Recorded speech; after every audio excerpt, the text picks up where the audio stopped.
right? So are you ready for paid media?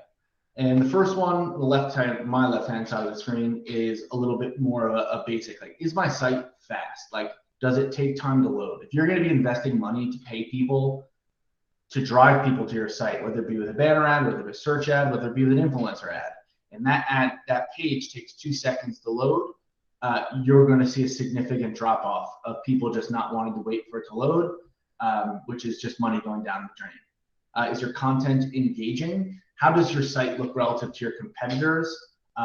Particularly in adult use markets, folks have a lot of options to choose from, and brand matters.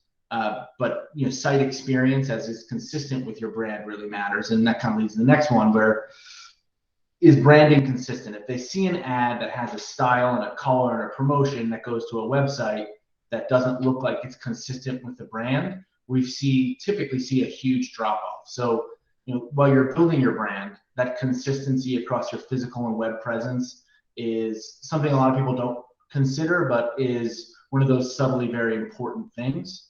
And is your page easy to navigate? We've seen pages where you go to the main page, you have to click a menu, then you have to click again, and then the menu's at the bottom below the fold.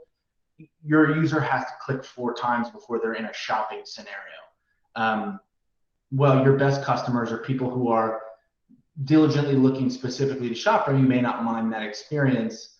If we're trying to catch a person who's looking for a quick and convenient shopping experience, it should really be within 2 clicks. And on the second half of it is, can you sell, understanding your goals, right, in an e-commerce capacity, and are you able to sell direct to consumer? And the answer for dispensary and delivery companies is an unequivocally yes.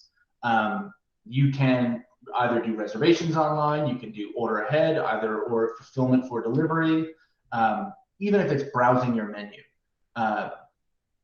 There's a lot of technology and vendors out there that support that. And while there are a host, and we call out a couple in the a little later in the deck, understanding the capabilities and limitations within your e-commerce partner, I think is massively important. Some of the POS companies have e-commerce tools where they can just stand up a menu for you. Some of the e-commerce companies are just focused on facilitating e-commerce tools and integrating with your point of sale, and then understanding what their roadmap is to support things like paid media, because what we're doing is not something that's going to slow down. It's going to grow, and more folks are going to continue to look to leverage the internet to drive sales. And having an e-commerce solution that's pliable with third parties like us or our peers, I think, is critically important. And we know that some of the providers in the digital menu POS space offer those solutions and are really building around that world. Some are a little bit behind. So whether you're making an investment now into a POS or e-commerce partner, that's a lot of time and money spent. So asking those questions up front is kind of critically important.